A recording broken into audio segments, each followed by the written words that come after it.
Ibu, tadi lagu tentang profil pelajar Pancasila. Jadi merupakan lagu yang luar biasa tentang mimpi kita sebagai seorang pendidik terhadap anak-anak murid kita ke depannya mau seperti apa. Jadi lagu ini benar-benar syarat makna ya. Jadi kita tahu bersama bahwa kita sebagai pendidik pastinya punya mimpi untuk anak-anak kita. Baik, Bapak Ibu, langsung saja kita akan mengawali kegiatan diseminasi ini. Sebelumnya saya akan sedikit memberikan pengen tahu, saya ingin mengetahui saja kira-kira Bapak Ibu setuju atau tidak setuju tentang pernyataan-pernyataan berikut ini. Mungkin kita sudah biasa sebagai pendidik melakukan hal-hal seperti ini. Misalnya, kira-kira hukuman itu dapat mendisiplinkan anak. Bagaimana Bapak Ibu? Kira-kira setuju tidak? Mungkin kita pernah melakukan, wah anak ini perlu dihukum karena melanggar peraturan mungkin gitu ya. Jadi istilahnya kita ini mendisiplinkan anak. Setuju Bapak Ibu? Setuju. Setuju, mungkin ada yang tidak setuju mungkin ya. Jadi yang kedua, pemberian hukuman dengan hal positif seperti membaca atau membersihkan halaman sekolah misalnya dapat meningkatkan disiplin anak. Ini sebenarnya kayak seperti halnya saya waktu sekolah, sepertinya pernah ada yang mengalami hal ini. Jadi pernah disuruh menulis sekian lembar atau mungkin membaca sekian lembar atau bahkan harus menyapu halaman yang lumayan luas begitu sebagai wujud untuk meningkatkan disiplin anak. Kira-kira setuju tidak Bapak Ibu? Setuju tidak? Setuju. Ya, pada umumnya kita setuju mungkin, tapi mungkin ada yang sempat berpikir, iya enggak ya? Gitu. Mungkin kita masih dalam emang bisa ya? Tapi ya kita nanti akan bahas bersama. Kemudian yang ketiga, memberi penghargaan itu dapat meningkatkan motivasi belajar anak. Ini yang mungkin sering dilakukan, bahkan saya sendiri di awal-awal itu, apalagi sebelum saya mengajar pun sama. Bagaimana caranya memberi motivasi anak itu dengan reward, dengan penghargaan, betul ya Bapak Ibu? Tapi ternyata mungkin nanti akan berbeda kalau di budaya positif. Jadi kita nanti akan sharing bersama bagaimana sebenarnya pernyataan-pernyataan ini sebenarnya benar atau tidak, atau mungkin perlu ditinjau ulang sebenarnya. Tapi yang jelas kita sebagai pendidik mungkin pernah ya istilahnya bagaimana caranya anak itu supaya disiplin dengan berbagai cara. Apalagi di saat saya masih sekolah mungkin itu juga yang namanya buku melayang itu sudah biasa mungkin yang sudah mengalami. Kalau mungkin yang angkatan muda mungkin belum mengalami, tapi kalau saya dulu sempat mengalami itu karena wujud disiplin. Tapi ternyata di zaman yang sekarang mungkin berbeda. Ya, dengan jawaban Bapak Ibu mungkin beragam, tapi kebanyakan mungkin lebih cenderung setuju ya Bapak Ibu. Ya, baik, kita lanjutkan. Jadi tujuan kegiatan kita pada hari ini adalah saya hanya ingin mengajak rekan sejawat saya untuk bisa memahami sebenarnya konsep kunci dalam materi budaya positif itu seperti apa. Di antaranya yaitu perubahan paradigma baru yang sudah kita nyanyikan bersama tentang profil belajar Pancasila tadi. Kemudian budaya positif tentunya, kemudian motivasi perilaku manusia, kebutuhan dasar manusia itu apa, posisi kontrol restitusi itu seperti apa, keyakinan kelas mungkin yang sudah Bapak Ibu laksanakan juga bisa, dan juga segitiga restitusi. Mungkin di antara pernyataan-pernyataan ini mungkin ada yang sudah pernah mengenal, atau kalau mungkin yang belum nanti kita bisa diskusikan bersama. Lanjut Bapak Ibu. Jadi pada kesempatan kali ini, pada diseminasi kali ini, topik materi kita ada 6 hal Bapak Ibu. Jadi yang pertama adalah tentang 5 posisi kontrol kita sebagai guru. Kemudian ada segitiga restitusi. Seperti apa itu yang jelas kemudian disiplin positif dan nilai-nilai kebajikan, kemudian ada teori motivasi, hukuman, dan penghargaan, ada keyakinan kelas, dan juga kebutuhan dasar manusia.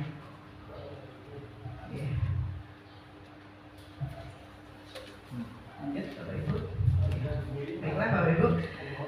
Jadi untuk pembelajaran dengan paradigma baru, seperti yang tadi kita sudah nyanyikan ya, tentang profil pelajar Pancasila. Jadi profil pelajar di Indonesia itu di kurikulum Merdeka ini adalah pembelajaran dengan paradigma baru, merupakan pembelajaran yang dirancang berdasarkan prinsip pembelajaran berdiferensiasi, sehingga para peserta didik belajar sesuai teori psikologi modern untuk mewujudkan profil pelajar Pancasila. Bapak Ibu mungkin sudah hafal ya, 6 dimensi profil pelajar Pancasila. Ada yang sudah tahu? Sudah hafal mungkin ya, bukan hanya sekedar tahu. Jadi yang pertama adalah beriman, bertakwa kepada Tuhan Yang Maha Esa, berkebinekaan global, ada bergotong royong, mandiri, bernalar kritis, dan juga kreatif.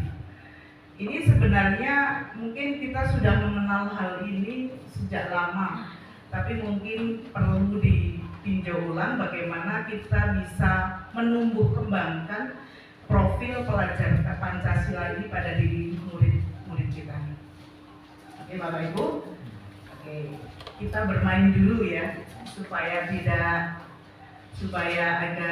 tidak tegang gitu. Kita ada ice breaking, yaitu tentang perubahan paradigma. Coba sekarang mungkin bisa bersama dengan teman sebelahnya. Mungkin bisa bergabung dengan yang lain ya.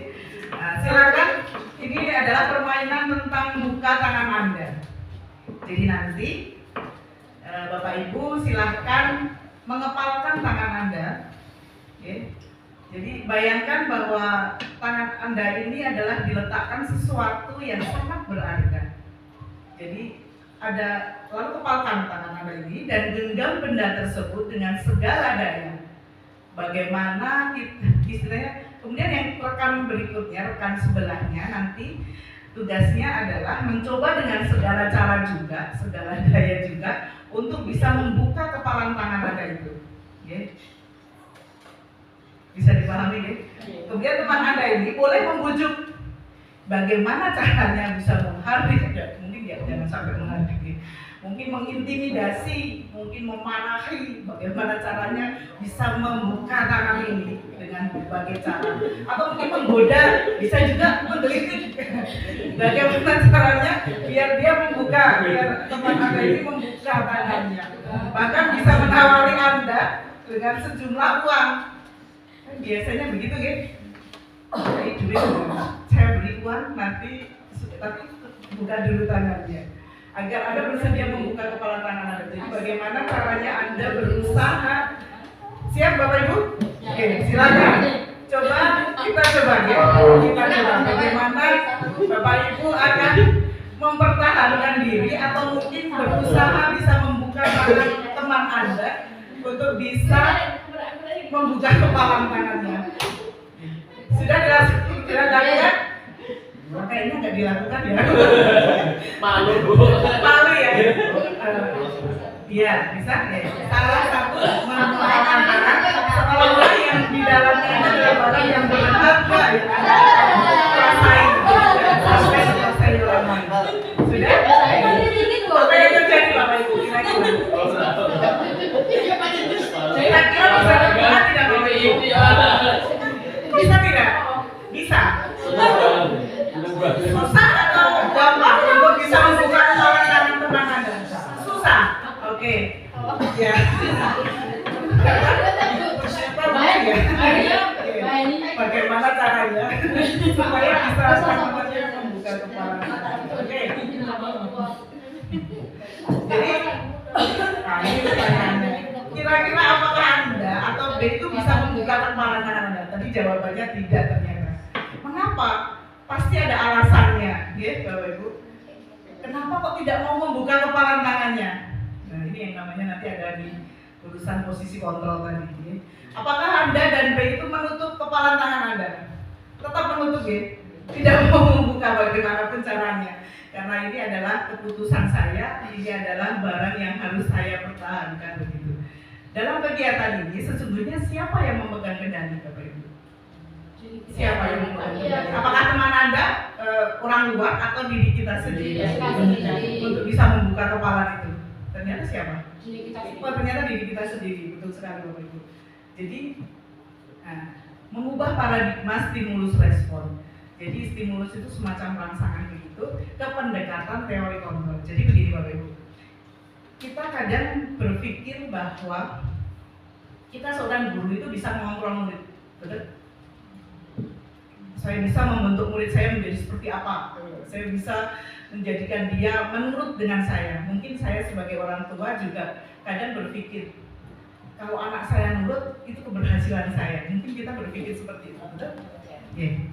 Tapi itu ternyata hanya sekedar ilusi Bapak Ibu. Jadi kalau kita itu, jadi bagaimana kita merubah dari paradigma bahwa berpikir stimulus itu pendekatan teori kontrol. Yang kedua adalah ilusi bahwa kritik dan membuat orang merasa bersalah itu dapat menguatkan karakter. Karena buka, mesti kamu bisa kan membuka tangan kamu. Jadi orang lain kan jadi merasa bersalah begitu. Jadi itu merasa bahwa dapat menguatkan karakter. Padahal sebenarnya kalau anak misalnya murid gitu merasa bersalah begitu, itu kadang efeknya panjang Bapak Ibu. Nah, nanti kita bahas bersama. Kemudian yang berikutnya adalah ilusi bahwa semua penguatan positif efektif dan bermanfaat. Jadi penguatan positif itu ternyata efektif dan bermanfaat. Misalnya kita berikan reward luar biasa, itu kan positif gitu. Wah, setiap kamu misalnya juara 1, Ibu akan berikan kamu hadiah 1 juta rupiah. Wah, anak-anak ini semangat pastinya. Jadi ini semacam hal positif. Tapi itu kira-kira efektif atau tidak? Kemudian ilusi yang berikutnya adalah ilusi bahwa orang dewasa itu memiliki hak untuk memasar. Kita beranggapan mungkin sebagai orang dewasa, sebagai pendidik, beranggapan bahwa kita bisa istilahnya memiliki memiliki kekuatan untuk bisa memaksa anak didik kita. Kamu harus pahami ini, kamu harus baca ini sampai selesai. Padahal ternyata mereka punya keunikan masing-masing. Jadi saya sendiri mungkin punya anak juga 2 orang juga berbeda macam. Jadi 2 orang juga bisa 2 macam Bapak Ibu. Jadi pada dasarnya saya memperlakukan yang pertama dengan yang kedua tentunya akan berbeda. Karena mereka mempunyai keunikan masing-masing. Jadi kita sebagai orang tua, sebagai orang yang sudah lebih dewasa, ternyata tidak serta-merta bisa memaksa hal itu. Oke, kita lanjut. Nah, perubahan paradigma stimulus respon dan teori kontrol tadi, sebenarnya siapa sesungguhnya yang memiliki kontrol? Tadi Bapak Ibu sudah menjawab ya, bahwa diri kita yang punya kontrol. Ya. Jadi istilahnya walaupun mungkin kamu itu jangan bermain di sana karena lingkungannya kurang bagus dan sebagainya. Padahal sebenarnya kontrol utama ada di siapa? Di diri kita sendiri. Jadi kita yang akan menjadikan kontrol itu sebagai kekuatannya. Jadi realitas bahwa kebutuhan kita itu sama di stimulus respon. Padahal di teori kontrol itu bahwa realitas kebutuhan kita itu berbeda. Setiap orang itu punya kebutuhan yang berbeda. Kemudian yang kedua, semua orang itu melihat hal yang sama kalau di stimulus respon. Bahwa kita beranggapan bahwa semua anak itu sama. Saya perlakukan seperti ini sama. Bahkan mungkin seperti tadi sudah disampaikan di awal bahwa paradigma tentang pendidikan yang sekarang adalah berdiferensiasi. Jadi bagaimana anak itu ada yang suka dengan mungkin gaya belajarnya berbeda, tentu nanti juga dia dari apa yang akan dimunculkan dalam dirinya juga akan berbeda.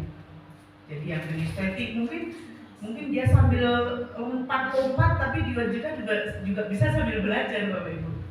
Seperti halnya anak saya itu kalau hafalan, itu yang kecil itu kalau hafalan sambil jalan kipas itu bisa terjadi. Dan dia tetap hafalan gitu, murojaah jalan, tapi jalannya juga jalan gitu. Jadi ini yang terjadi. Kemudian yang berikutnya adalah kita mencoba mengubah orang agar berpandangan sama dengan kita.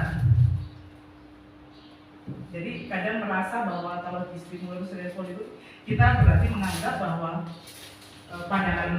punya pandangan yang sama dengan kita itu harusnya sama. Padahal kan orang itu melihat saja, walaupun misalnya diri saya sendiri, dari mungkin yang melihat si A, si B, si C terhadap diri saya itu pastinya akan berbeda. Jadi di situ akan berusaha bahwa semua perilaku itu memiliki kita berusaha untuk memahami pandangan orang lain tentang dunia. Jadi sebenarnya kan kita melihat satu hal, orang lain akan melihat mungkin dengan hal lain. Seperti halnya kemarin sudah terjadi pada saat saya mengikuti lomba ini. Jadi anak itu ditampilkan semacam kayak gambar begitu, gambar berseri begitu. Jadi anak-anak bisa melihat itu dengan tema yang berbeda. Di situ misalnya gambarnya adalah tentang anak-anak yang tidak memakai helm berboncengan 3 misalnya, dan dia jatuh masuk rumah sakit gitu. Akhirnya ada temannya yang menjenguk gitu. Nah itu nanti akan punya pandangan yang berbeda Bapak Ibu. Jadi misalnya ada salah satu anak yang berpandangan tentang temanya, dia akan mengangkat tema tentang kesehatannya, atau mungkin tentang kedisiplinan, atau mungkin disiplin berlalu lintasnya, atau mungkin melihat dari empati karena ada teman yang menjenguk dan sebagainya. Itu ternyata punya pandangan yang berbeda. Kemudian yang berikutnya, kalau di stimulus respon itu perilaku buruk dilihat sebagai suatu kesalahan. Kamu sih, itu kadang sering sekali ya, saya sendiri juga sering mengalami itu. Kadang ya namanya manusia, kadang kan ada salah, kadang kurang mengerti juga bahwa kadang kita merasa sebagai itu, istilahnya anak melakukan apa itu pasti salah. Udah dibilangin ya, kadang-kadang seperti itu. Padahal di teori kontrol sebenarnya tidak seperti itu Bapak Ibu. Jadi semua perilaku itu adalah memiliki tujuan. Apa yang dia lakukan itu pasti ada tujuannya. Walaupun mungkin kita sebagai orang tua mungkin kurang bisa menerima tujuan itu, misalnya begitu. Nah, kemudian orang lain bisa mengontrol saya. Tapi kalau di teori kontrol hanya Anda yang bisa mengontrol diri, bukan orang lain. Jadi kita posisi kontrolnya. Saya bisa mengontrol orang lain, kalau Anda tidak bisa mengontrol orang lain. Jadi orang lain pun tidak bisa mengontrol saya, kontrolnya ya ada di diri saya sendiri. Kemudian kalau di stimulus respon juga pemaksaan ada pada saat bujukan gagal. Jadi kadang kita pernah membujuk anak ya Bapak Ibu. Kamu nanti begini. Itu merasa kalau dia tidak mengikuti apa yang kita mau, itu kita merasa gagal. Betul? Padahal ternyata kadang anak itu punya pemikiran yang berbeda. Seperti halnya saya jadi teringat sesuatu nih, ada kejadian. Jadi dulu itu ada mungkin yang besok ada yang tahu tentang kecelakaan di Maros yang menewaskan suami istri. Pernah mendengar itu? Nah itu kebetulan kan rumahnya tidak jauh, walaupun beda desa gitu, beda tempat dengan saya.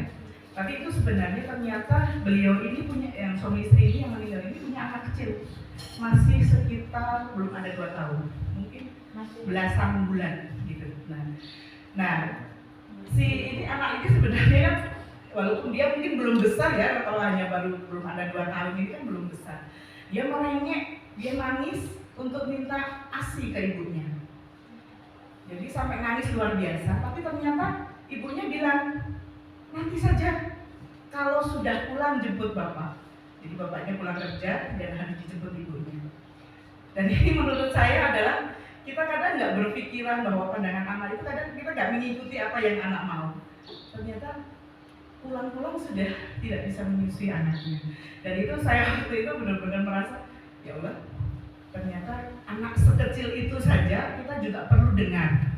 Jadi tidak berarti, wah cah cilik ngerti apa gitu. Jadi anak kecil tahunya apa gitu. Kemudian untuk pemaksaan ada pada saat bujukan atau tadi sudah nih. Kemudian teori kontrol itu sebenarnya kolaborasi dan konsensus menciptakan pilihan-pilihan baru. Jadi sebenarnya ada pilihan lain. Jadi anak-anak itu sebenarnya luar biasa. Mereka punya pemikiran-pemikiran baru. Ada hal yang mungkin keunikan yang tidak dimiliki oleh anak yang lain begitu. Kemudian di stimulus respon ini ada model berpikir menang atau kalah. Jadi kalau ini berarti menang, berarti kalau ini kalah gitu. Padahal sebenarnya kalau di teori kontrol itu model berpikirnya adalah menang-menang, bukan menang kalah. Jadi makanya kenapa kok di kurikulum Merdeka itu tidak ada peringkat, Bapak Ibu. Jadi di kurikulum Merdeka itu bukan berarti anak akan dipaksa untuk bisa memahami tentang berbagai macam, tapi harus dilihat juga karakteristik siswa tersebut. Jadi tidak selamanya di sekolah satu dengan sekolah yang lainnya itu harus sama. Mungkin bisa dilanjutin. Nah, makna kata disiplin. Kalau tadi kita mengenal tentang stimulus respon, sekarang kita akan melihat tentang makna kata disiplin. Bapak Ibu tentunya sudah paham sekali tentang apa itu disiplin. Oke. Kalau kita mendengar kata disiplin, apa yang terbayang di benak Anda? Apa yang terlintas di pikiran Anda? Tentunya adalah Bapak Ibu. Kalau kita mendengar disiplin, kamu itu jadi orang yang disiplin. Apa yang tertib, mengikuti apa yang menjadi peraturan, betul gitu ya. Kebanyakan orang akan menghubungkan kata disiplin itu dengan tata tertib. Kalau tidak mengikuti tata tertib berarti kamu tidak disiplin, begitu. Teratur dan juga kepatuhan pada peraturan. Jadi apa atau siapa yang patuh dengan peraturan berarti dia yang disiplin. Dan kata disiplin itu juga sering dihubungkan dengan hukuman biasanya, betul tidak? Jadi kalau misalnya ada anak, dia tidak membawa buku misalnya, tidak membawa buku pada mata pelajaran terkait, berarti kamu tidak disiplin, berarti kamu harus dihukum. Biasanya seperti itu nih Bapak Ibu. Misalnya anak terlambat masuk sekolah, ini juga sama. Kamu tidak mengikuti aturannya jam 7, kenapa kamu datangnya terlambat? Berarti kamu harus dihukum. Biasanya seperti itu. Oke. Tapi ternyata kita sebenarnya harus punya pandangan lain tentang disiplin positif. Ternyata disiplin positif itu ya tidak berarti berbeda jauh, tidak. Tapi istilahnya kata disiplin ini kan berasal dari bahasa Latin disiplina yang artinya belajar. Jadi anak kalau disiplin itu ya dia sedang belajar. Jadi kalau anak sudah pintar pasti dia tidak akan belajar. Padahal dimanapun dan kapanpun kita tetap belajar nih Bapak Ibu. Mungkin kita sendiri tetap masih belajar nih. Seperti halnya kali ini kita sama-sama belajar. Saya juga sebenarnya lagi belajar ini. Kita ya sharing saja. Jadi kita belajar juga tentang disiplin positif. Seseorang yang memiliki disiplin diri berarti mereka bisa bertanggung jawab terhadap apa yang dilakukannya. Karena mereka mendasarkan tindakan mereka pada nilai-nilai yang diyakininya. Betul? Sepakat tidak? Kemudian sebagai pendidik, tujuan kita adalah menciptakan anak-anak yang memiliki disiplin diri. Sehingga mereka bisa berperilaku dengan mengacu pada nilai-nilai kebajikan universal dan memiliki motivasi intrinsik bukannya ekstrinsik. Walaupun kadang masih ada tadi yang sudah saya sampaikan bahwa kadang lingkungan itu juga bisa membentuk diri kita.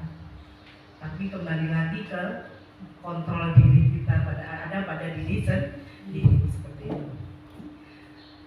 Nilai kebajikan universal itu yang seperti apa? Jadi, nilai-nilai kebajikan yang disepakati bersama, lepas dari suku, bangsa, agama, bahasa maupun latar belakangnya. Yang namanya universal berarti keseluruhan. Nilai-nilai ini merupakan payung besar. Jadi semacam payung besar itu analoginya adalah dari sikap dan perilaku kita sendiri. Atau nilai-nilai ini merupakan fondasi kita dalam berperilaku. Jadi namanya nilai-nilai pasti harus ada sebagai apa kira-kira Bapak Ibu? Sebagai tolak ukur, sebagai parameter mungkin ya dalam hal kita berperilaku. Dalam hal ini menurut Diana Gosen pada tahun 1998 mengungkapkan bahwa dengan mengaitkan nilai-nilai kebajikan yang diyakini seseorang, maka motivasi intrinsiknya akan terbangun sehingga menggerakkan motivasi dari dalam untuk dapat mencapai tujuan yang diinginkan. Itu namanya nilai-nilai kebajikan menurut Gosen. Mungkin Bapak Ibu juga pernah mendengar hal ini atau mungkin pernah mempelajarinya juga, bahwa nilai-nilai yang diyakini seseorang itu berarti istilahnya akan terbangun sehingga menggerakkan motivasi dari dalam. Jadi kalau misalnya kalau kita punya motivasi dari dalam itu kan begitu kuat nih.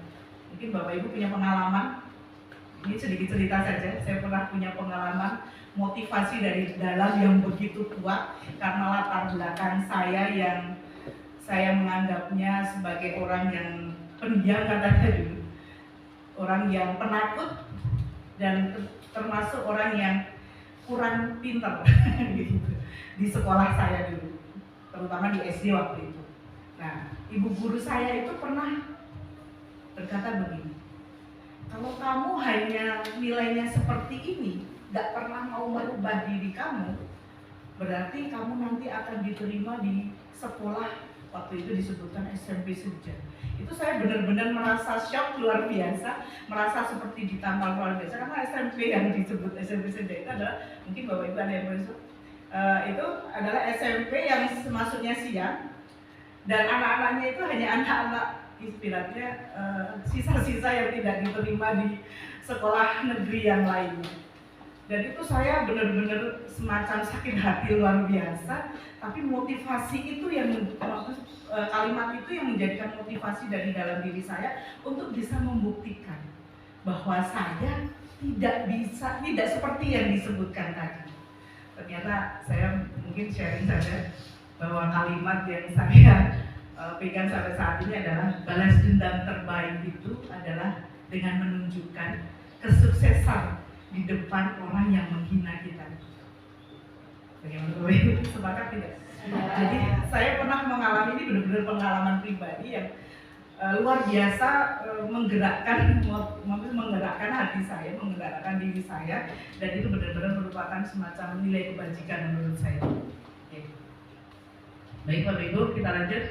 Jadi salah satu nilai-nilai kebajikan yang ingin dicapai oleh setiap anak Indonesia yang kita kenal dengan profil pelajar Pancasila.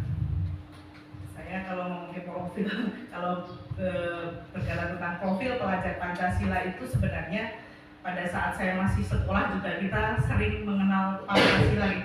Mungkin kita mengenal P4 dan sebagainya itu sebenarnya sudah digaungkan dari zaman saya sekolah dulu. Tapi sekarang ada namanya istilah profil pelajar Pancasila, dan ini isinya luar biasa sekali Bapak Ibu. Ini kalau kita mau dengan bahasa Jawa itu mudari, istilahnya mau mengupas secara sampai ke dalam-dalamnya dimensi dari 6 dimensi profil pelajar Pancasila ini luar biasa. Dan sebenarnya itu ada pada diri anak-anak kita. Betul Bapak Ibu? Siapapun dia, pasti insya Allah gitu. Setiap anak itu punya keunikan masing-masing. Seperti halnya anak saya yang pertama itu, dia mungkin dalam hal akademik saya bilangnya mungkin kurang, tapi insya Allah dalam hal yang lain itu ternyata saya anggap dia luar biasa. Sehingga saya menganggap bahwa setiap anak itu pasti punya keunikan masing-masing. Dari keunikan itu bisa dikembangkan menjadi hal yang luar biasa sesuai dengan profil pelajar Pancasila. Jadi di kurikulum Merdeka ini benar-benar luar biasa Bapak Ibu, kalau misalnya kita mau mempraktekkan secara kafah begitu ya. Oke, lanjut. Nah, kita akan mengupas Bapak Ibu. Kira-kira pernah tidak mengalami hal ini? Saya bacakan mungkin kurang begitu jelas. Jadi ada tindakan guru dan kira-kira ini termasuk hukuman atau konsekuensi gitu. Kan tadi kita sudah berbicara tentang hukuman, bagaimana kita mendisiplinkan anak itu dengan hukuman mungkin, dengan reward kita dengan misalnya ada anak yang luar biasa mencapai kemenangan apa atau mencapai prestasi apa. Nah, di sini ada tindakan guru, mungkin ada yang pernah mengalami mencatat 100 kali di dalam buku dengan kalimat saya tidak akan terlambat lagi karena terlambat ke sekolah. Jadi anaknya terlambat ke sekolah dan harus menuliskan di dalam bukunya sebanyak 100 kali Saya pernah ngalami Bapak Ibu. Di SMP saya pernah ngalami hal ini. Jadi saya pernah disuruh menulis sekian, mungkin lebih dari 100 sepertinya. Karena waktu itu terus terang karena kita kebetulan di olahraga, di pelajaran olahraga itu ada materi lompat kangkang, mungkin lompat harimau gitu. Nah, itu kan ternyata tidak kebetulan di kelompok saya, di kelas saya itu saling apa ya? Saling tunjuk untuk maju. Jadi tidak ada yang mau maju. Nah, guru ini marah gitu. Tidak bisa menerima keadaan itu karena pada saat saya mau, apalagi kalau saya ya, karena saya dengan postur seperti ini sudah dari zaman kecil. Jadi memang saya selalu 3 besar di kelas Bapak Ibu. Jadi memang di kelasnya selalu 3 besar. Jadi 3 besar beratnya maksudnya. Nah, itu kan untuk melompat setinggi itu kan malu-malu itu apa ya? Ragu-ragu gitu. Apa saya bisa gitu? Itu yang terpikir oleh saya. Nah, mungkin teman-teman saya sama halnya seperti itu.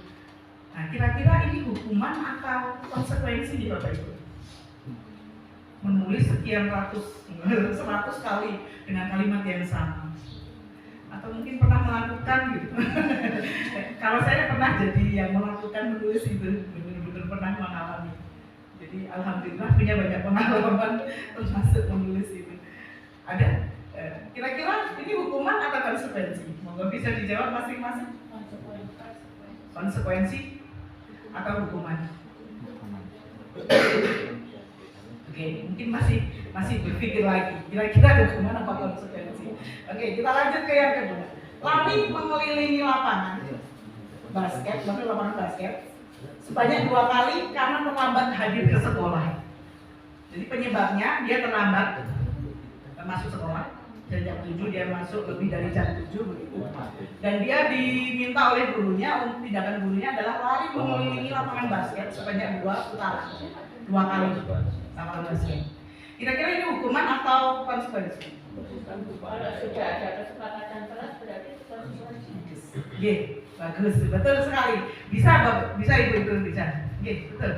Jadi kalau misalnya hukuman itu yang seperti apa, konsekuensi yang seperti apa. Nanti lama-lama kita akan lebih mengenal lagi. Oke, lanjut ke yang ketiga dulu nih.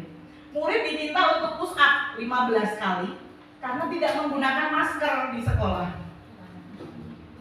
Murid diminta untuk push up sebanyak 15 kali karena tidak menggunakan masker pada saat pandemi mungkin ya. Kalau ini mungkin ada yang masih pakai, ada yang tidak gitu. Tapi kalau ini kira-kira hukuman atau konsekuensi? Hukuman. Oke, lanjut. Kita lanjut ke yang keempat. Menggantikan kertas tugas teman yang telah dicoret-coret. Jadi dia mencoret-coret kertas temannya, buku temannya. Nah, tindakan dulu adalah kamu harus ganti kertas itu karena kamu sudah coret-coret gitu. Apa kira-kira itu? Konsekuensi. Oke. Kemudian yang kelima, membersihkan tumpahan air di meja tulis karena tersenggol pada saat belajar.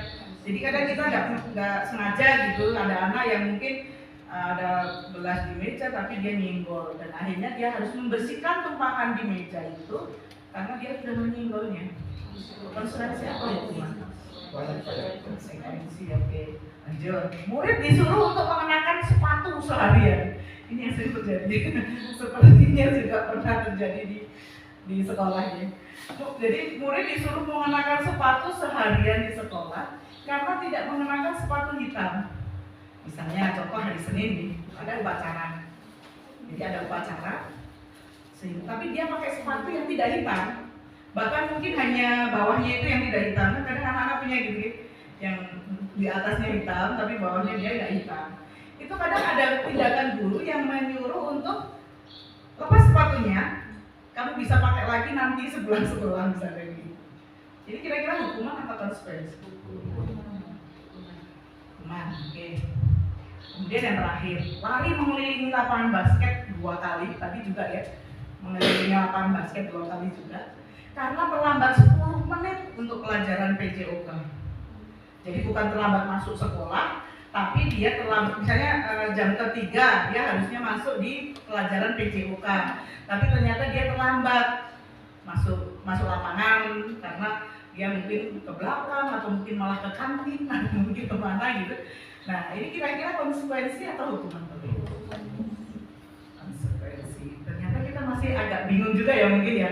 Untuk menentukan mana sih ini hukuman, mana itu konsekuensi. Oke, kita lanjut. Kira-kira jawabannya apa ya? Nah. Oh ternyata ada yang konsekuensi, ada yang hukuman. Tadi kalau misalnya lari mengelilingi lapangan basket, sama-sama lari 2 kali, gitu. Untuk pelajaran PJOK dan karena terlambat tadi hadir ke sekolah ternyata berbeda. Ya. Kalau yang di atas, ya, lari sama-sama mengelilingi lapangan basket 2 kali, karena terlambat hadir ke sekolah ternyata ini hukuman Bapak Ibu. Kenapa kok hukuman ya kira-kira? Kok yang di bawah lari juga mengelilingi lapangan basket 2 kali? Karena dia terlambat 10 menit di pelajaran PJOK. Kira-kira apa bedanya? Yang di atas sudah peraturan sekolah. Kalau yang di atas adalah peraturan sekolah. Oke, kalau yang di bawah Mungkin dari kesepakatan. Oke. Jadi kita di kurikulum Merdeka betul sekali Bapak Ibu. Jadi ada namanya kesepakatan kelas atau yang kita sebut juga keyakinan kelas. Jadi pada saat kita sudah memulai pembelajaran, itu biasanya kita akan meminta anak-anak untuk buat kesepakatan semacam ini tadi kita belum buat kesepakatan ya. Jadi sebenarnya setiap itu ada pembelajaran misalnya gitu, kita akan buat kesepakatan di pembelajaran mapel apa gitu mungkin berbeda dengan pembelajaran mapel yang lain. Seperti halnya saya di bahasa Jawa itu ada kesepakatan kelas yang menyebutkan bahwa wajib menggunakan bahasa Jawa pada saat pembelajaran di kelas dan bahkan ketemu dengan saya walaupun di luar kelas. Itu kita sudah mempunyai kesepakatan tersebut. Nah itu mungkin sudah kalau sudah menjadi kesepakatan itu berarti nanti misalnya dia kok diminta untuk dia harus berbicara apa atau harus apa itu karena sudah menjadi kesepakatan kelas. Tapi dia itu yang disebut konsekuensi tadi. Baik, kita akan lanjutkan.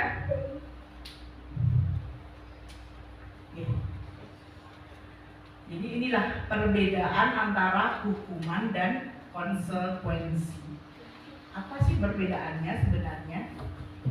Saya kita berjalan bersama ya. Bahwa hukuman itu adalah sesuatu yang menyakitkan harus terjadi. Jadi menyakitkan. Saya pernah sakit hati karena harus menulis itu. Karena harus menulis sekian tulisan yang sama dan itu menurut saya kok ya tidak ada manfaatnya gitu. Tapi karena saya disuruh oleh guru pada saat itu ya saya ikutin saja gitu. Terus konsekuensi itu sesuatu yang harus terjadi. Jadi misalnya kita sudah oh ini harus terjadi seperti ini kok kita nggak lakukan berarti konsekuensinya adalah harus begini. Oh ternyata tadi harus sudah menumpahkan kena kertasnya teman ya kamu harus ganti. Membuat anak sakit baik fisik maupun hati, terutama sakit hatinya itu susah obatnya. Untuk jangka waktu yang lama sekali. Kemudian yang konsekuensi adalah membuat anak merasa tidak nyaman dalam jangka waktu pendek. Jadi kalau konsekuensi itu hanya jangka waktunya pendek, kalau ini panjang, kalau ini pendek. Kalau untuk hukuman itu anak membenci kedisiplinan. Jadi kadang anak istilah kalau bahasa Jawanya mutung nih.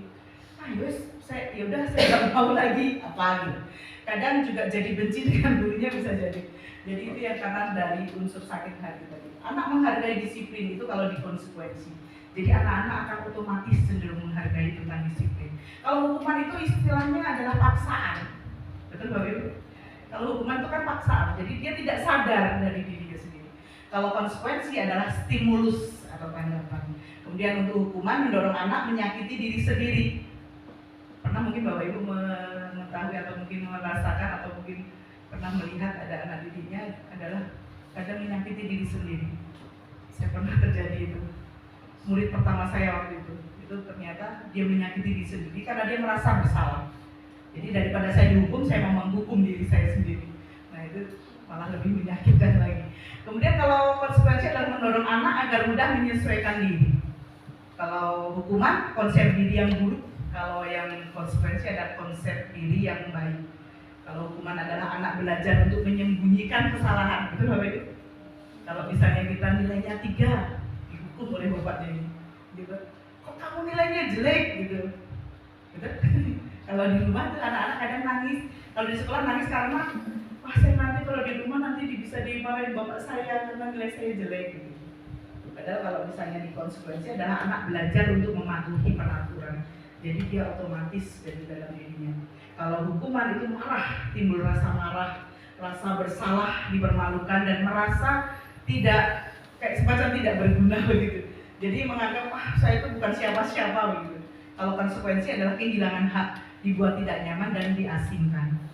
Hanya sekedar itu.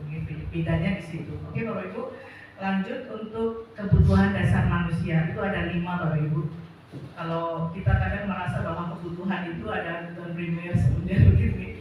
Itu salah satunya. Jadi kebutuhan dasar manusia itu diantaranya adalah bertahan hidup. Salah satunya kita makan, minum begitu. Kemudian ada penguasaan, ada kasih sayang dan rasa diterima, kebebasan dan juga kesenangan.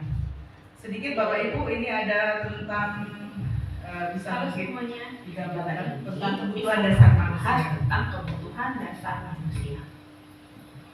Nah, kenapa anak-anak perlu mengetahui apa saja kebutuhan dasar manusia? Nah, bisa ditanya, apa yang menjadi kebutuhan dasarmu sebagai manusia? Kemudian dia jawab, kebutuhanku makan, bermain, jalan-jalan. Nah, jadi apa itu kebutuhan dasar? Jadi kebutuhan dasar ialah segala sesuatu yang harus kita penuhi. Jadi setiap tindakan yang kita lakukan biasanya memiliki tujuan. Nah, ketika tujuan dari tindakan kita tercapai, maka kebutuhan kita akan sesuatu tercapai juga. Contoh, misalnya, kenapa anak-anak mengambil makanan teman? Oh, karena lapar. Ketika kalian lapar, kalian makan, maka kebutuhan kalian terhadap makanan tersebut terpenuhi. Kenapa harus makan? Ya karena saya harus hidup seperti itu. Berikutnya, nah di sini ada cerita, ya. Jadi cerita ini tentang seorang anak.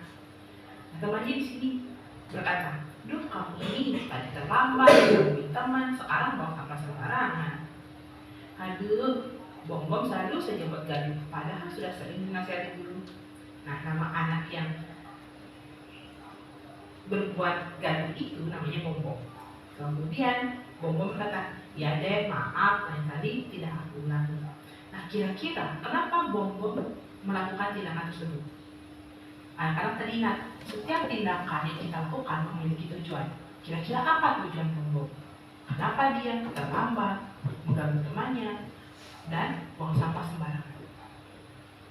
Nah, kebutuhan dasar apa yang tidak terpenuhi sehingga Bom-Bom harus melakukan hal-hal tersebut?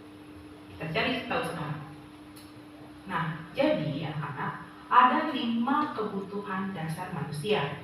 Yang pertama, ini survival, lingkaran tengah. Survival artinya kebutuhan untuk bertahan hidup. Kemudian ada juga kebutuhan dasar akan rasa cinta kasih sayang, belonging. Kemudian ada kebutuhan dasar akan kekuasaan atau pengakuan, power. Kemudian ada juga kebutuhan dasar akan kesenangan, fun. Dan yang terakhir adalah kebutuhan dasar akan kebebasan, freedom. Ya. Nah, berikut penjelasan dari masing-masing poin 5 kebutuhan dasar manusia. Yang pertama, survival atau kebutuhan bertahan hidup. Setiap orang kalau tanya, apa kebutuhan untuk bertahan hidup? Pasti makan, minum, sehat, kemudian punya rumah, kemudian merasa aman. Kalau tidak merasa aman, kita susah bertahan hidup. Contoh, kalau misalnya di situasi atau di tempat yang sering ada perang, orangnya tidak merasa aman, maka kebutuhan untuk bertahan hidupnya akan tinggi. Mereka harus mencari bagaimana caranya untuk bertahan hidup. Ketika merasa nyaman, maka kebutuhan bertahan hidup itu sudah terpenuhi. Nah, contohnya di sini, jika Bom-Bom tadi melakukan misalnya terlambat ke sekolah, kasus yang pertama, karena dia harus membantu ibunya yang berjualan di pasar, maka kebutuhan dasar yang tidak terpenuhi dan harus dicari oleh Bom-Bom adalah kebutuhan bertahan hidup. Kenapa? Karena dia membantu ibunya dulu berjualan di pasar supaya dapat uang, bisa beli makanan, dan tidak kelaparan. Jadi ada tindakan atau ada penyebab dibalik tindakan Bom-Bom terlambat ke sekolah. Seperti itu. Nah, berikutnya yang kedua adalah kebutuhan akan kasih sayang atau belonging. Contohnya seperti apa? Rasa menyayangi dan disayangi, memberi dan menerima perhatian, perasaan diterima dalam lingkungan, baik itu keluarga, sekolah, maupun masyarakat, dan rasa menjadi bagian dari kelompok. Nah, jika Bom melakukan kegiatan tadi, misalnya tindakannya tadi ya, tindakan terlambat, kemudian mengganggu teman, dan juga membuang sampah sembarangan untuk diperhatikan oleh temannya, dinasehati oleh gurunya, ditegur, karena tidak ada yang memperhatikan di rumah, maka kebutuhan dasar yang tidak terpenuhi dalam diri Bom adalah kebutuhan akan kasih sayang. Dia berharap jika dia melakukan tindakan tersebut terlambat, mengganggu temannya, dan juga membuang sampah sembarangan, guru akan memanggil orang tuanya. Jadi orang tuanya akan lebih memperhatikan Bom. Bisa jadi itulah tujuan dari tindakan Bom yang terlambat, mengganggu temannya, dan juga membuang sampah sembarangan tadi, yang melanggar peraturan tersebut. Nah, bagaimana jika misalnya jika Bom sudah memiliki perhatian tersebut, maka kebutuhan akan kasih sayangnya sudah terpenuhi. Lalu, yang ketiga adalah kebutuhan akan kekuasaan atau pengakuan, power. Seperti apa contohnya? Yang pertama, merasa diakui prestasi dan kemampuannya, didengar dan merasa berharga, dihormati, dipercayai, dan dapat memberi pengaruh kepada orang lain. Nah, jika misalnya Bom melakukan tindakan tadi untuk membuat temannya misalnya, kenapa kamu ganggu teman? Dan temannya akhirnya takut, maka di sana Bom memiliki kebutuhan akan kekuasaan, membuat temannya takut dan tidak berani melakukan dia. Misalnya seperti itu. Contoh positif dari kebutuhan akan kekuasaan untuk pengakuan ini, misalnya ketika anak-anak benar menjawab pertanyaan dari guru, kemudian gurunya mengapresiasi dengan bilang, kamu pintar, bagus, keren. Nah, di sana ada rasa senang, ketika senang, merasa diakui, itulah kebutuhan kekuasaan atau pengakuannya sudah terpenuhi. Lalu di sini yang keempat adalah kebutuhan dasar akan kesenangan atau fun. Nah, apa saja contohnya? Contohnya adalah kebutuhan dasar akan kesenangan ini bisa dalam bentuk bermain, kemudian iseng menjahili teman. Jadi senang anak-anak melihat ketika temannya ekspresinya lucu, mungkin karena kalian isengi atau jahili seperti itu. Suka bercanda, suka lucu, kemudian menikmati apa yang dilakukan.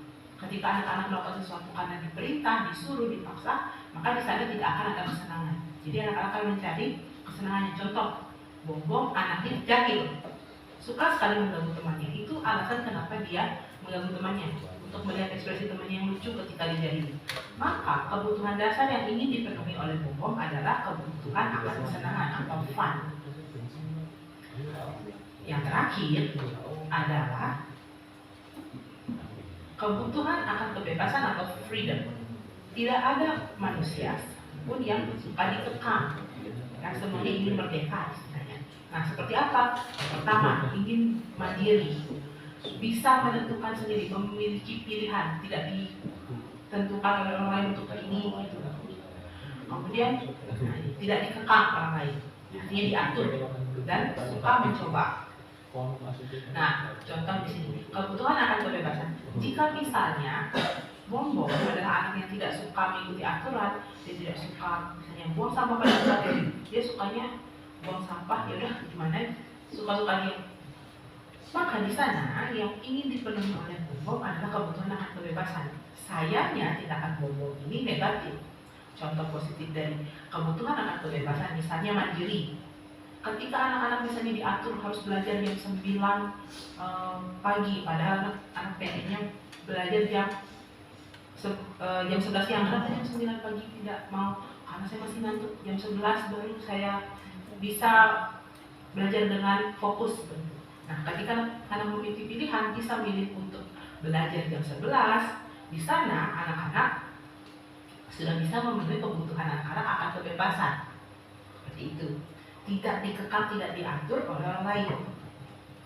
Nah, Jadi itu tadi 5 kebutuhan dasar manusia.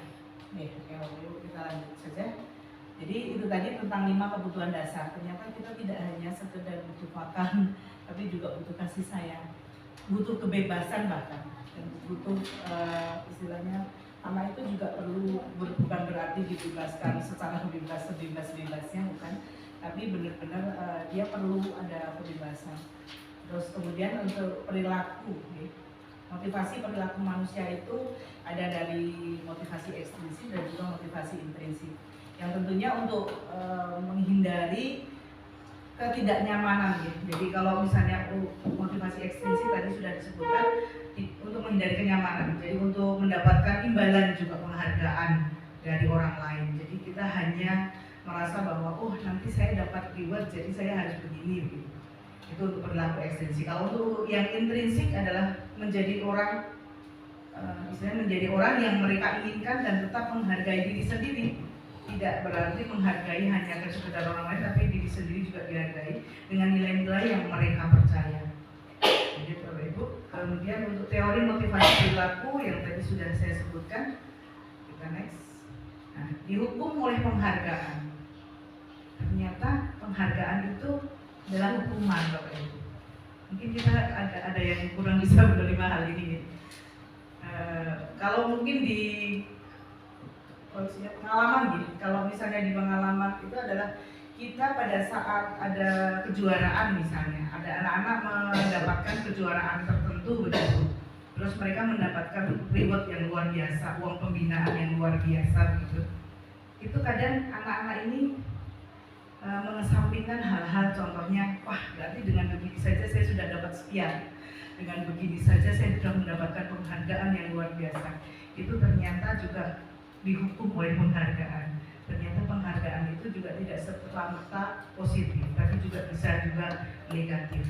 Kemudian penghargaan menghukum. Penghargaan itu menghukum. Kemudian ada penghargaan itu mengurangi ketepatan. Jadi kadang kita jadi ada anak pintar kadang merasa bahwa wah kurang teliti begitu akhirnya. Wah dengan begini saja saya sudah nilainya bagus, saya sudah dapat reward, jadi akhirnya dia cenderung kurang cepat.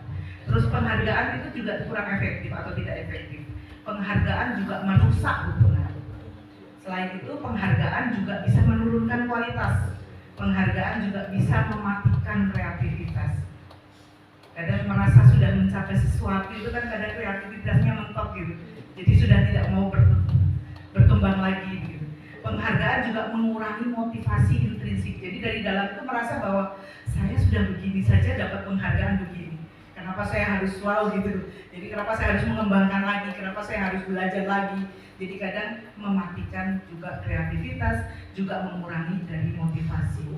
Jadi Bapak Ibu, pada bentuk program kebajikan itu diantaranya dengan memberikan apresiasi atau pengakuan. Perlu diingat beberapa hal, yaitu beri dukungan secara khusus. Jadi anak itu kadang butuh pengakuan, bukan kadang ya, sering. Jadi istilahnya anak itu ternyata butuh dukungan, butuh pengakuan secara khusus. Beri pengakuan secara pribadi juga, dan juga pengakuan kepada semua murid secara bergantian. Jadi tidak hanya itu saja gitu yang dipuji. Misalnya tidak pernah didekati karena dia kurang pintar begitu. Jadi saya pernah merasa itu hal yang kurang adil begitu. Jadi ada anak yang karena dia pintar jadi sering didekati gurunya. Terus ada mungkin yang dia kurang bisa, akhirnya dia ditinggalkan gitu. Jadi kasihan. Jadi jangan sampai seperti itu. Beri pengakuan secara konsisten. Jadi jangan, kadang kalau kita saya juga sendiri pribadi mungkin kadang kurang konsisten. Jadi kita harus bisa memberikan pengakuan itu secara konsisten dan fokus pada proses. Umumnya orang itu kan hanya melihat hasil ya. Jadi orang melihat raport pendidikan itu, raport hasil belajar, laporan hasil belajar anak itu hanya dilihat dari situnya. Bahkan anak sekarang mungkin justru tidak melihat itu. Jadi anak mau mendapatkan raport itu nggak seperti zaman saya dulu sekolah. Kalau anak sekarang mendapatkan raport itu kayaknya kok nggak penting gitu ya. Jadi kurang bisa untuk evaluasi diri, kurang kenapa ya saya kok nilainya begini sekian gitu. Itu tidak ada. Saya merasakan seperti itu. Hampir di semua murid saya, kalau saya tanya setelah menerima rapor gitu, nilai kamu kemarin berapa? Nggak tahu Bu. bukan lupa lagi tapi nggak tahu, bener-bener kayak nggak pilihan begitu. Jadi apa ya, itu mungkin nilai negatifnya di situ. Tapi kita tetap harus proses, jadi fokus pada proses. Kemudian contohnya ya Bapak Ibu, jadi contoh pengakuannya kurang lebih begini. Sebagai pembuka kemarin saya perhatikan rasa empatimu besar sekali, nilai kebajikannya tentang empati. Situasinya pada saat menolong murid baru di kelas kita, jadi di kelasnya mereka itu ada murid baru, dia mempunyai rasa empati itu. Ternyata perlu, wah saya juga kemarin perhatikan kamu kok seperti ini, itu anak udah luar biasa itu, merasa diakui begitu ya, merasa saya ada begitu. Kemudian yang lainnya adalah saya menghargai kepedulianmu pada saat kamu membantu teman-temanmu di tugas kelompok. Saya juga istilahnya menanamkan ke murid saya itu supaya bahwa kalau teman kamu bisa sukses, itulah kesuksesan kamu. Jadi kalau kamu sukses itu jangan sukses sendiri. Jadi bantu teman kamu, bukan berarti pada saat assessment gitu baru dia bantu gitu, beda ya. Ini nanti istilahnya berbeda. Tapi kalau pada saat proses itu silahkan bantu teman kamu. Jangan istilahnya polit ilmu begitu. Kemudian yang berikutnya adalah terima kasih untuk rasa tanggung jawabmu pada saat kamu memungut kertas-kertas yang berserakan di lantai. Jadi ini ternyata pengakuan butuh disebutkan mungkin seperti itu. Seperti kemarin jadi saya ingat anak saya itu, tiba-tiba saya sudah tinggal tidur, dia nyuci piring di dapur. Saya bangun sekitar jam berapa itu sebelum subuh, ternyata dapur sudah bersih tanpa ada cucian kotor, tanpa ada piring-piring kotor di dalamnya. Dan saya menganggap, wah ini memang anak berbeda, saya bilang itu. Beda dengan adiknya mungkin, jadi kalau dia mungkin berbeda lagi dari kebiasaan itu. Jadi mereka itu butuh pengakuan Bapak Ibu. Ada materi berikutnya adalah tentang teori, jadi posisi kontrol pendidik. Jadi kita itu pendidik ternyata punya posisi kontrol Bapak Ibu. Ada 5 hal, yaitu yang salah satunya adalah di antaranya adalah penghukum. Mungkin kita sering melakukan itu, saya sendiri juga pernah. Pembuat merasa bersalah, gitu ya. Bisa juga sebagai teman, bisa juga sebagai pemantau, dan juga bisa sebagai manajer. Ternyata begitu Bapak Ibu. Nah, kira-kira kita termasuk pendidik yang mana? Kita akan tampilkan ada video. Jadi ini tentang 5 kontrol pendidik.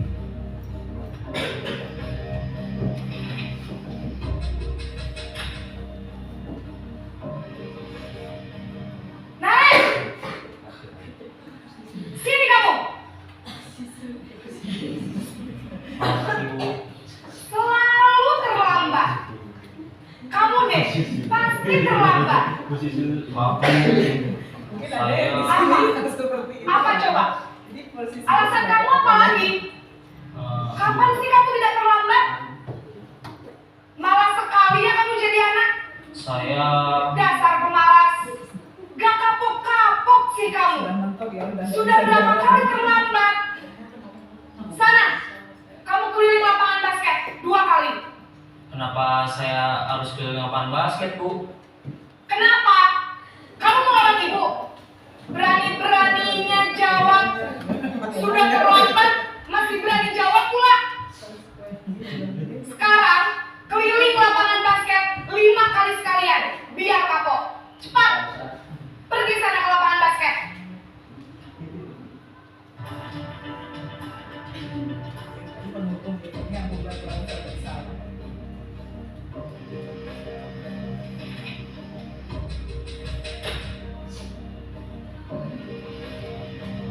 Naren!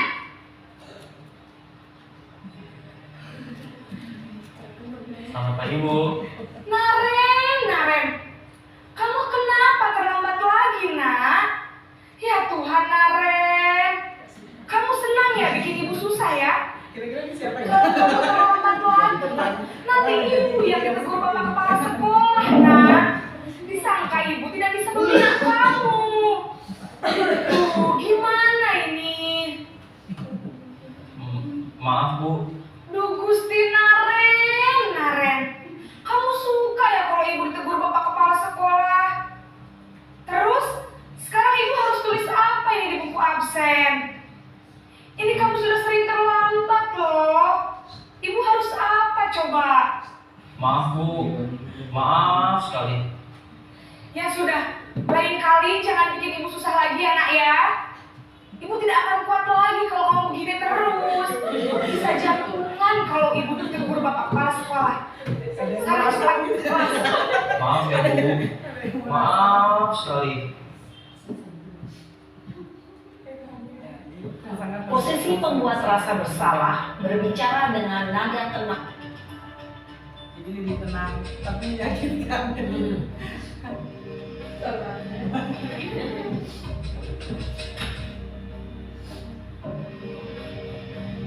Nan!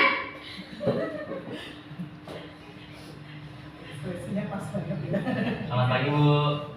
Wah, sudah jam berapa ini nak? Terlambat lagi ya sayang. Iya Bu. Habis ibu saya lupa bangunkan saya Bu.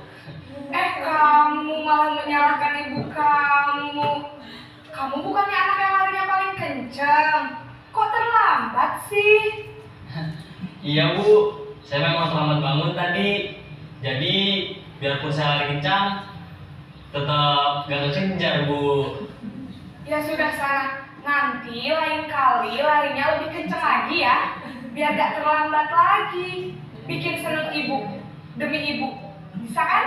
Bisa lah Bu. Ya sudah sana masuk kelas. Ibu beresin urusan absen kamu. Kamu ini ada-ada saja. Ini adalah pemantau sebagai monitor.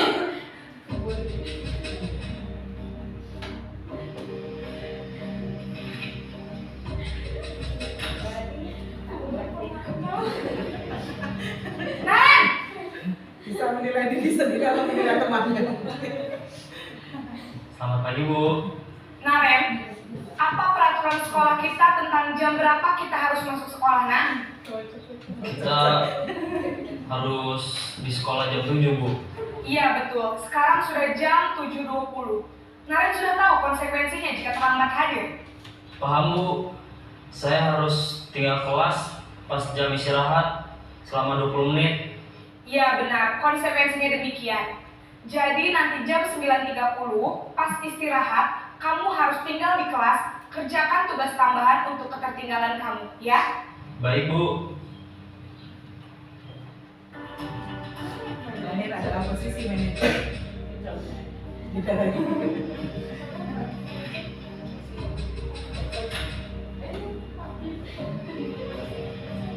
Naren!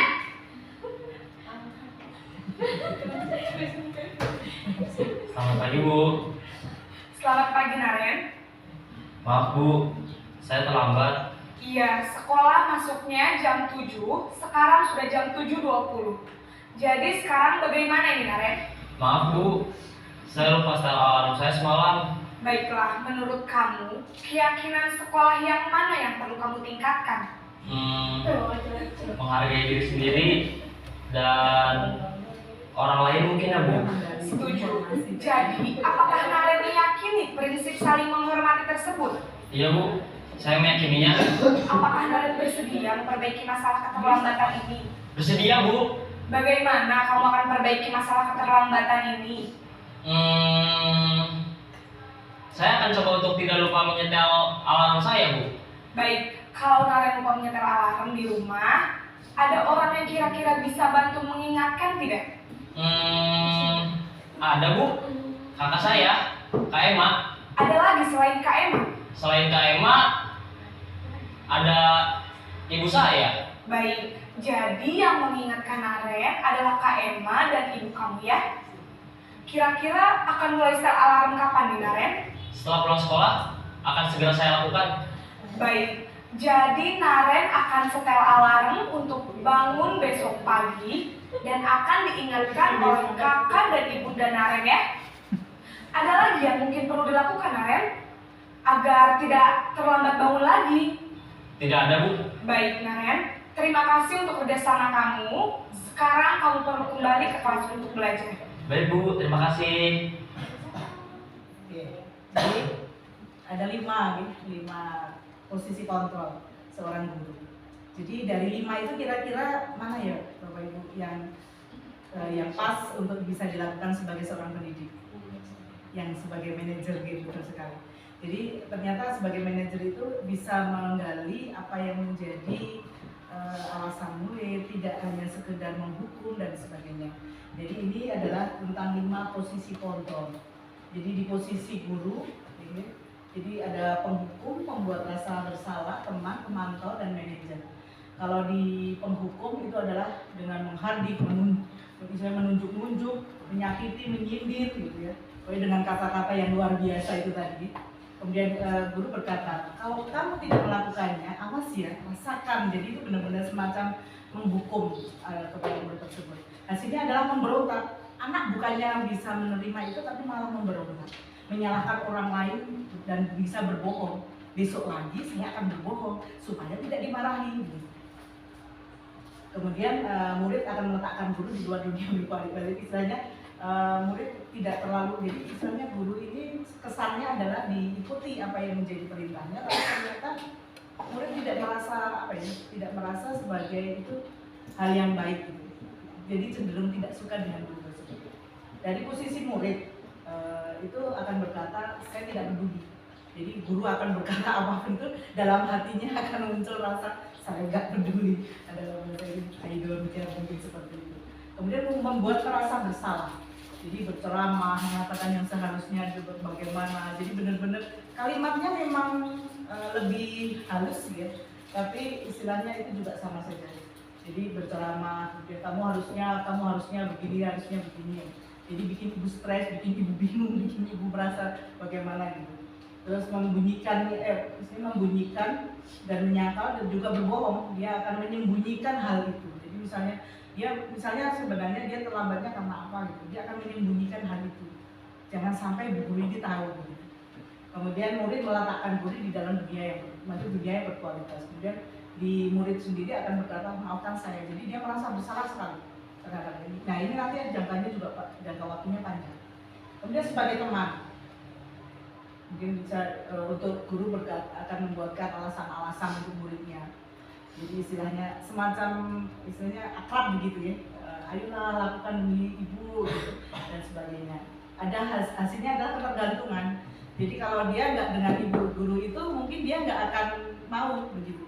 Tapi kalau dengan bu guru itu dia akan mengikutinya karena dia sudah merasa sebagai temannya.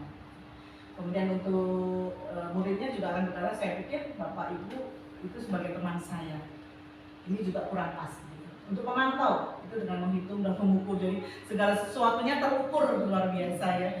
Ini jam berapa, sudah jam 7 sudah sampai detail begitu. Terus apa peraturannya? Jadi itu benar-benar memantau sedemikian rupa dengan berbagai peraturan yang ada, menyesuaikan diri bila diawasi, pokoknya selalu terawasi gitu, itu adalah memantau. Tapi di posisi murid saya akan dapat berapa bintang kalau melakukan hal tersebut gitu. Jika sudah melakukan hal tersebut, saya akan mendapatkan apa. Jadi dia ada harapan. Jadi tidak sekedar saya merasa bersalah, saya harus merubah sikap, tidak. Tapi dia akan, saya akan lakukan ini lagi, tidak bisa seperti ini. Kalau untuk manajer, seperti yang tadi sudah disebutkan, adalah mengajukan pertanyaan-pertanyaan. Jadi anak benar-benar, dia akan mengungkapkan alasan-alasan apa, terus kemudian apa yang akan diyakini itu seperti apa, saya harus berbuat seperti apa, jadi menguatkan pribadinya.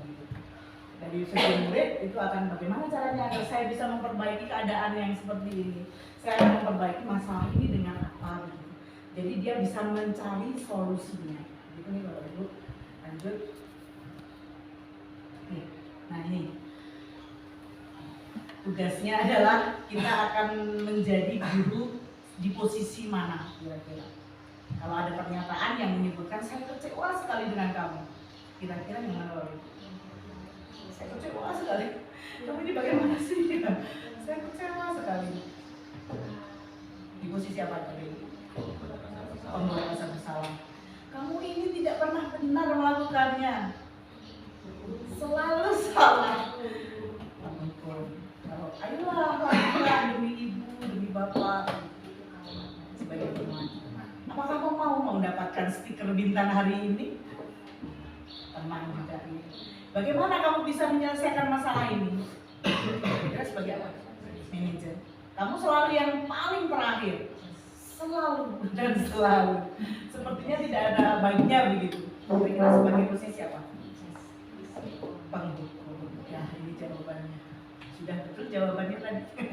Jadi kalau yang saya kecuali itu tadi membuat merasa bersalah sudah betul ya. Yang penghukum terus teman juga, oh ternyata yang dapat stiker tadi itu sebagai pemantau. Jadi mungkin sudah lebih bisa diterima gitu Bapak Ibu. Nah, yang terakhir adalah tentang segitiga restitusi Bapak Ibu. Jadi segitiga restitusi itu ada 3 langkah yang harus dilakukan agar istilahnya bisa menyelesaikan tentang permasalahan pada diri murid. Jadi yang itu adalah 1, validasi tindakan yang salah, menstabilkan identitas, dan juga menanyakan keyakinan.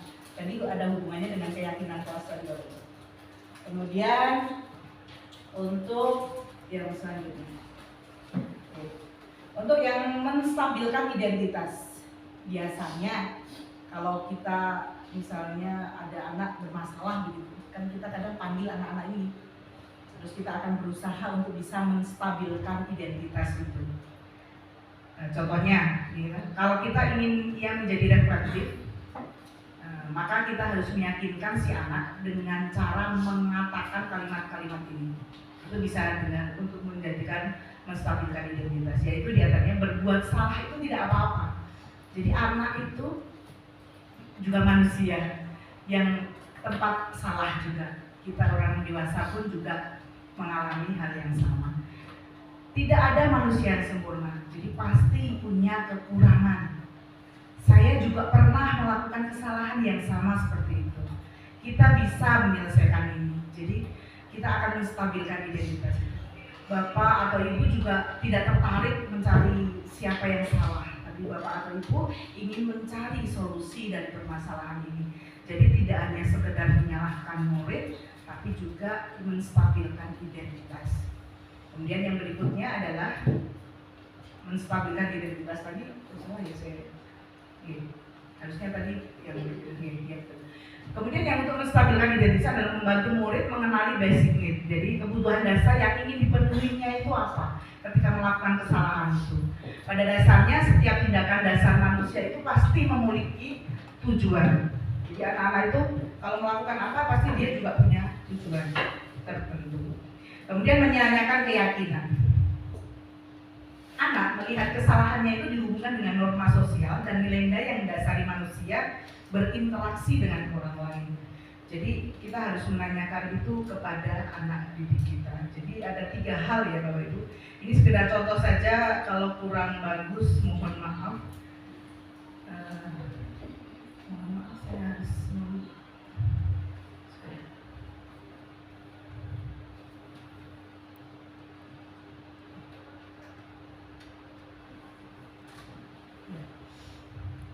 ini saya kemarin terhadap anak didik saya untuk pelaksanaan atau praktek tentang segitiga restitusi.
Iya, itu tadi baik Bapak Ibu, itu tadi kasusnya adalah anak tersebut dia marah-marah karena temennya berisik di kelas. Jadi dia sampai marah-marah sampai mendorong temannya gitu. Jadi saya akan berusaha mempraktekkan segitiga restitusi itu dalam menyelesaikan permasalahan tersebut. Demikian Bapak Ibu yang bisa saya sampaikan. Tadi saya sudah sampaikan tentang penerapan budaya positif, dan demikian yang bisa saya sampaikan tentang budaya positif, diantaranya yang sudah kita share barusan ini.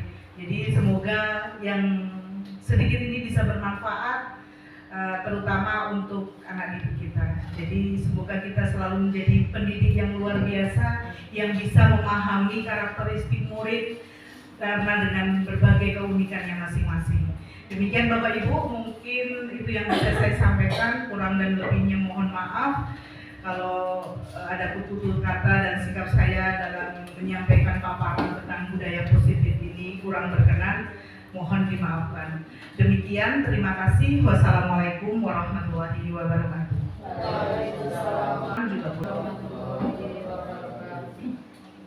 Terima kasih Ibu Midati atas pemaparan tentang budaya positif.